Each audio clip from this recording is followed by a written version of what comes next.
I just want to reiterate that she's got to learn how to trust in herself. And that's not an easy thing to do. How do you do that? How do you better trust in yourself? I know how I do it, but I think for me, I've learned to trust myself in the decisions because I have used that process that I have given Kat.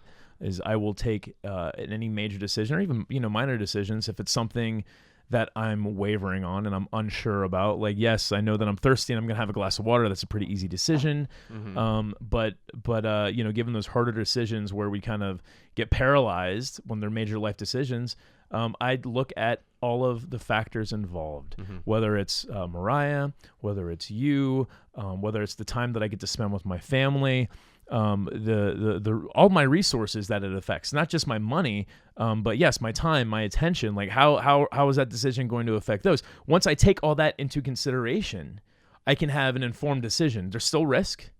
There's still a possibility that I might be making the wrong decision.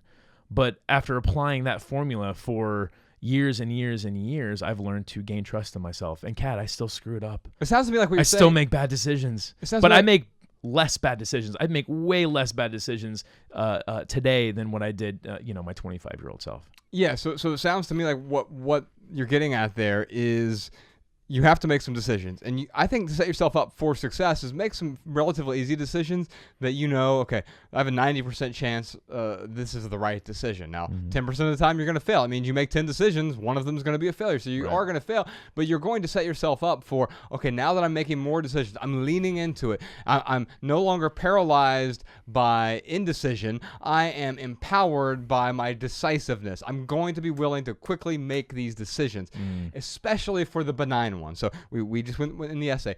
What are the benign decisions where there's essentially no consequence, right?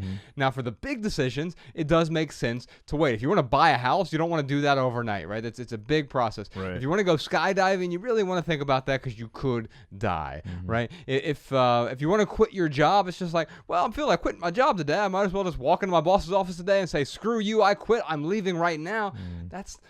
There are consequences for that. But for most of the decisions we make every single day, we're treating it like it's life or death when it's not life or death at all. Make those decisions, make them often, and the more you make those decisions, the more you'll be able to trust yourself. Yeah, so your formula for trusting yourself is just to continue to make decisions. Yes. And either learn from the mistakes or you've learned to trust yourself because you've made really good decisions. Yeah, the only thing I would add to that is make more benign decisions. And because what you're doing is you're building up that muscle so that it becomes easier when the difficult decisions come around. You trust yourself more now because you know your ratio has improved. Maybe it's just 60-40 at first, and you're making 60% good decisions, 40% bad, but over time that'll change 70-30, 80-20. And all of a sudden now a big decision comes along, you're like, oh, I can trust myself now because I know most of the time I'm making a good decision. And all of a sudden, when you start making those good decisions, the worrying starts to dissipate. I've got two more things for Kat. Kat, cut out as many decisions as you can in your life.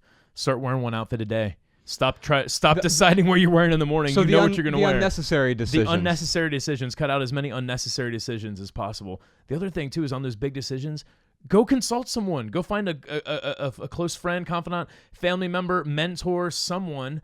Like this apartment hunting that I've been going through, there are 5 different people I talk to about the apartment that Mariah and I are going to move into, and it's because I need as much information as possible to make the most informed decision possible. At the same time, don't let them make the decision for you. Of course not. And I think that's important because we can't abdicate our own responsibility. So it's good to get other people's input, their feedback that you trust.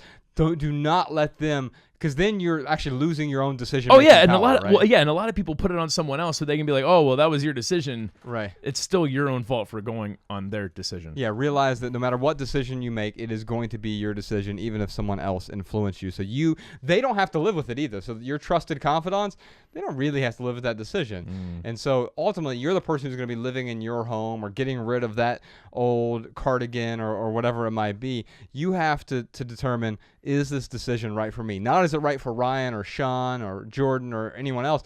Is it right for me given my own circumstances?